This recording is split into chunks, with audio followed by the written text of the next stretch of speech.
राधे राधे दोस्तों। आप सभी का एक बार फिर आपके अपने चैनल सबका कृष्णा में हार्दिक स्वागत है। दोस्तों, आज मैं एक भक्त शिरोमणि कर्माबाई की कहानी का प्रसंग आप सभी के सामने प्रस्तुत करने जा रही हूँ। तो चलिए, आज कर्माबाई की कृष्ण भक्त कर्माबाई को मारवाड़ की मीरा भी कहा जाता है। जब जब भगवान कृष्ण का उल्लेख आता है, कर्मा का नाम अपने आप ही जुड़ जाता है। एक बार कर्माबाई के पिताजी जीवन राम को कार्तिक पूर्णिमा स्नान करने के लिए पुष्कर जाना था। वे अपनी पत्नी व पुत्री के साथ वहां जाना चाहते थे, लेकिन एक समस्या आ गई। उनके अनुपस्थिति में भगवान को भोग कौन लगाता। इसलिए उन्होंने कर्मा को ही ये जिम्मेदारी सौंपी और बोले, पुत्री, हम दोनों पुष्कर स्नान के लिए जा रहे हैं। तुम सुबह भगवान को भोग लगाना और उसके बाद ही भोजन करना। कर्मा ने ये जिम्मेदारी सहर्ष स्वीकार कर ली। माँ पिता के तीर्थ यात्रा के लिए जाने पर कर्मा ने सुबह स्नान आदि कर बाजरे का खींचड़ा बनाया और पूजा के लिए अपने घर में बने भगवान के मंदिर के समीप आ गई। भोग की थाल भगवान के सामने रखकर हाथ जोड़कर बोली, हे प्रभु, भूख लगे तो भोग लगा हुआ है, आप भोग ग्रहण कर लेना, तब तक मैं घर के और काम कर लेती हूँ। इसके बाद कर्मा काम में जुट गई। बीच बीच में वह थाली देखने आती, लेकिन भगवान ने खींचड़ा नहीं खाया था। बहुत देर होने के बाद भी जब भगवान जी ने भोग ग्रहण नहीं किया तो उसे चिंता हुई। क्या पता भगवान जी को खींचड़े में स्वाद ही नहीं आ रहा हो, इसलिए ग्रहण नहीं कर रहे हो। इसमें घी या गुड़ की कमी तो नहीं रह गई क्या। फिर जाकर उसने गुड़ और घी को मिलाया और वही बैठ गई, लेकिन भगवान ने फिर भी भोग ग्रहण नहीं किया। तब मायूस होकर उसने कहा, हे प्रभु, आप भोग ग्रहण कर लीजिए, माँ बापू पुष्कर नहाने गए हैं, आपको भोग लगाने अभी वो कुछ दिन नहीं आएंगे। आपको भोग लगाने की जिम्मेदारी वो मुझे देके गए हैं, इसलिए आपके भोग लगाने के बाद ही मैं खाना खाऊंगी। परंतु भगवान जी ने फिर भी भोग ग्रहण करना शुरू ही नहीं किया। फिर कर्मा उनसे शिकायत करते हुए बोली, माँ पिताजी जब भोग लगाते हैं तब तो आप भोग ग्रहण कर लेते हैं, फिर आज भोग क्यों नहीं कर लगा रहे, क्यों भूखे बैठे हैं। इतनी देर हो गई है, खुद भी भूखे बैठे हैं और मुझे भी भूखा रखा हुआ है। ये सब बोलकर वह भगवान के भोग ग्रहण करने की प्रतीक्षा करने लगी। परंतु ये क्या, अब तो सुबह से दोपहर समाप्त हो शाम चली आई। भूखी कर्मा अब रुआंसा हो गई और दुखी होकर रोते हुए बोली, हे भगवान जी, आप ग्रहण कर लीजिए भोग, अन्यथा मैं भी भूखी रह जाऊंगी। अंततः कान्हा के काठ की मूर्ति से आवाज आई। कान्हा बोले, कर्मा, तुमने पट बंद नहीं किया है, तो मैं ग्रहण कैसे करूं तुम्हारा ये भोग। ये सुनकर कर्मा ने पट खींचकर ओट लगा दी। भगवान श्री कृष्ण ने खींचड़े का भोग ग्रहण किया और थाली पूरी खाली कर गए। कर्मा ने पलटकर देखा तो भोग की थाली में भोग ही नहीं बचा था। तब कर्मा बोली, भगवान जी, इतनी सी बात थी तो पहले ही बता देते, खुद भी भूखे रहे और मुझे भी भूखी रखा। इसके बाद कर्मा ने खींचड़ा खाया। अब तो प्रतिदिन कर्मा खींचड़ा बनाती और भगवान जी को भोग लगाती। इसी बीच उसे लगने लगा कि उसे सबसे पहले भगवान को ही भोग लगाना चाहिए, क्या पता उन्हें जल्दी भूख लग जाती हो। साफ सफाई नहाने धोने के कारण भगवान के भोग में देर हो जाती हो। फिर वे सबसे पहले उठकर भोग बनाती और अपने प्रभु को भोग लगाती, फिर अपने दिन भर के कामों को निपटाती। कुछ दिनों बाद उसके माता पिता तीर्थ से लौटकर आए। आते ही पिताजी ने अपनी लाडली पुत्री से पूछा, पुत्री, तुमने किसी भी दिन भगवान को भूखा तो नहीं रखा। कर्मा बोली, नहीं पिताश्री, मैंने भगवान जी को प्रतिदिन भोग लगाया। फिर जब माँ रसोई घर में गई तो देखा जाते समय तो गुड़ का मटका पूरा भरा हुआ था, अब खाली कैसे हो गया। उन्होंने कर्मा को बुलाया और पूछा, पुत्री, गुड़ कहाँ है।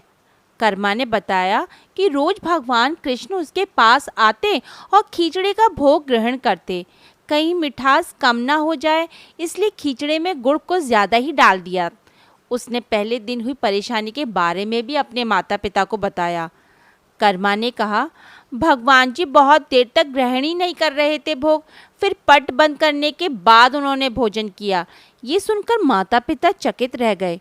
वे जिन ईश्वर के आशीर्वाद हेतु इतनी दूर तीर्थ यात्रा के लिए गए थे, जिन्हें पाने के लिए लोग न जाने क्या क्या करते हैं, कहाँ कहाँ ढूंढते हैं, वे भगवान उनकी बेटी के हाथ से उनके घर से खींचड़ा खाते हैं।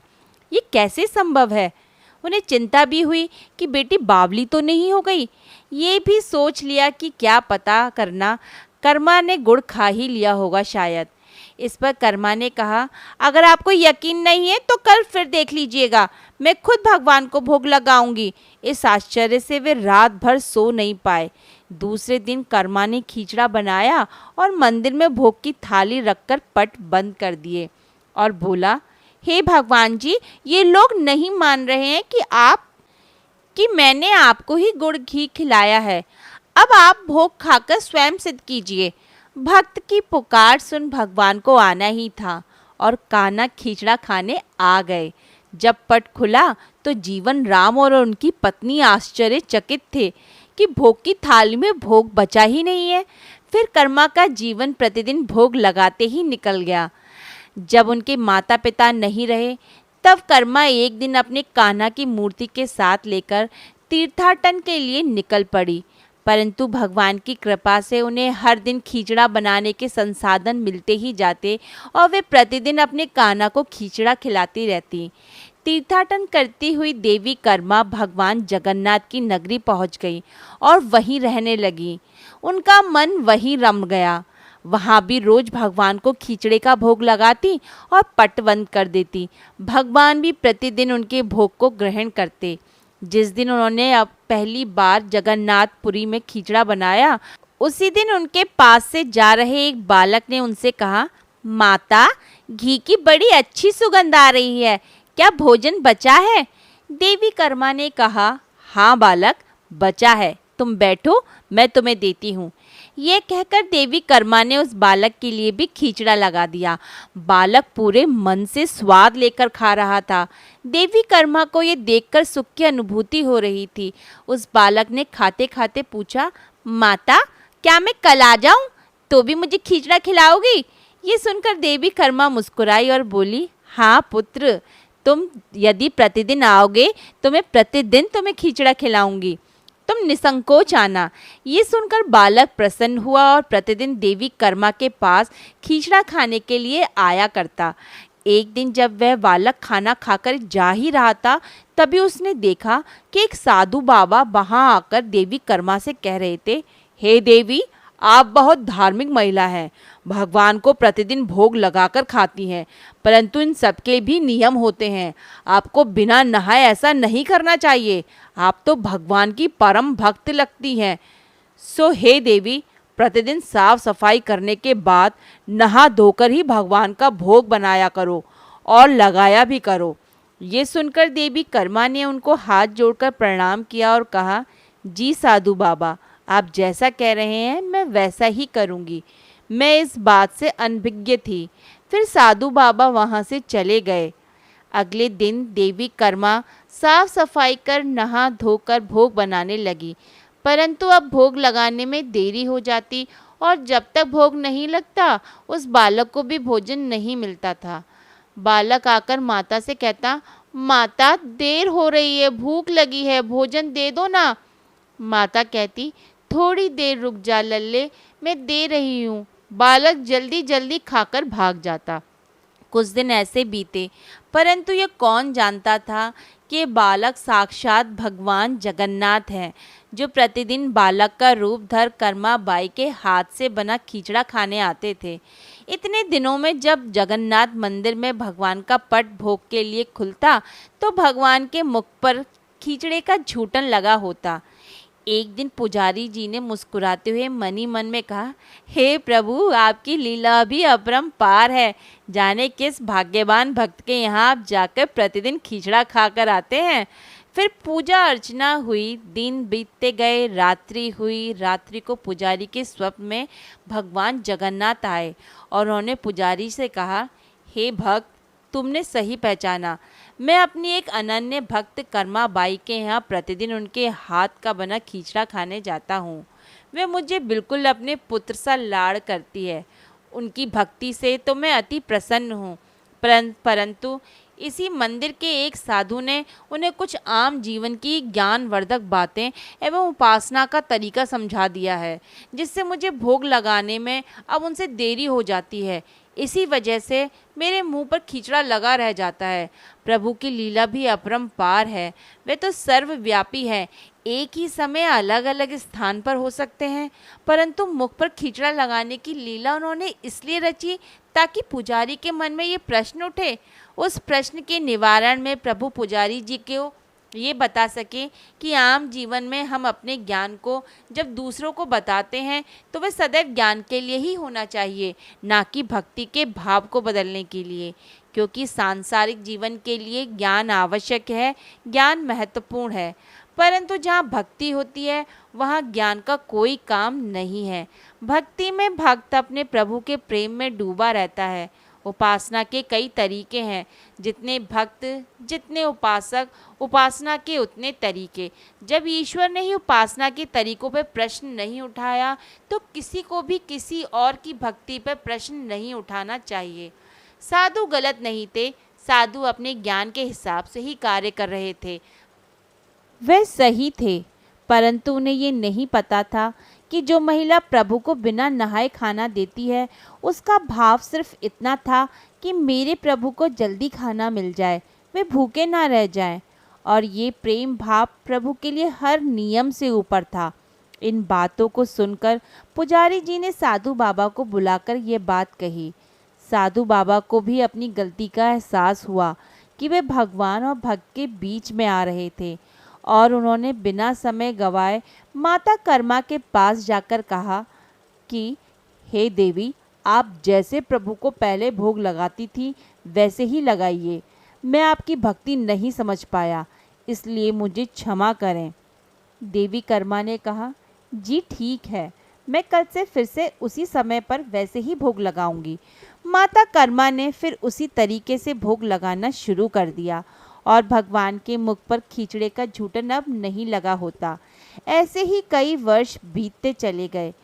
एक दिन पुजारी जी ने देखा भगवान की आंखों में आंसू बह रहे हैं और वे भोग ग्रहण नहीं कर रहे।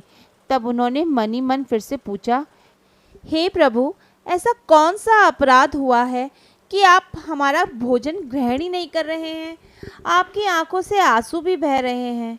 प्रभु, यदि हमसे कोई अपराध हुआ है तो हमें क्षमा करें और भोग ग्रहण करें। आपके भक्तजन प्रसाद के लिए प्रतीक्षा कर रहे हैं।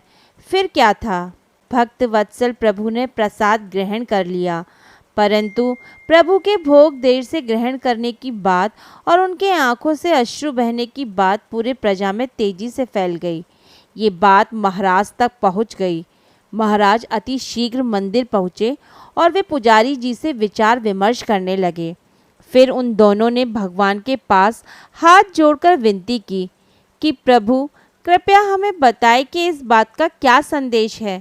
रात्रि प्रहर जब वह सो रहे थे तब भगवान राजा के सपने में आए और उन्होंने कहा कि मेरी एक अनन्य भक्त थी, कर्मा बाई, जो प्रतिदिन मुझे खिचड़े का भोग लगाती थी और मैं प्रतिदिन उनके यहाँ बालक रूप में जाकर खाया करता था। परंतु आज उन्होंने अपने जीवन की अंतिम सांस ली और मुझ में सदैव के लिए लीन हो गई। अब मुझे बालक की तरह प्रेम कर कौन खिचड़ा खिलाएगा? ये सुन महाराज ने सपने में ही भगवान से कहा कि प्रभु, आज से प्रतिदिन आपके भोग में कर्माबाई का खिचड़ा ही चढ़ेगा। यही सपना उन्होंने अपने दरबार में सुनाया और उसी दिन से भगवान जगन्नाथ के भोग में कर्माबाई का खिचड़ा भी चढ़ने लगा। कर्माबाई की कहानी। दोस्तों, ऐसी महान कृष्ण भक्त को मेरा बारंबार प्रणाम है। ऐसा माना जाता है दोस्तों कि आज भी जगन्नाथपुरी में कर्माबाई के नाम से पहला भोग खिचड़े का लगाया जाता है। दोस्तों, अगर आपको कर्माबाई की कहानी पसंद आई हो तो प्लीज़ मेरे चैनल को लाइक कीजिए, शेयर कीजिए और सब्सक्राइब कीजिए। जय श्री कृष्ण।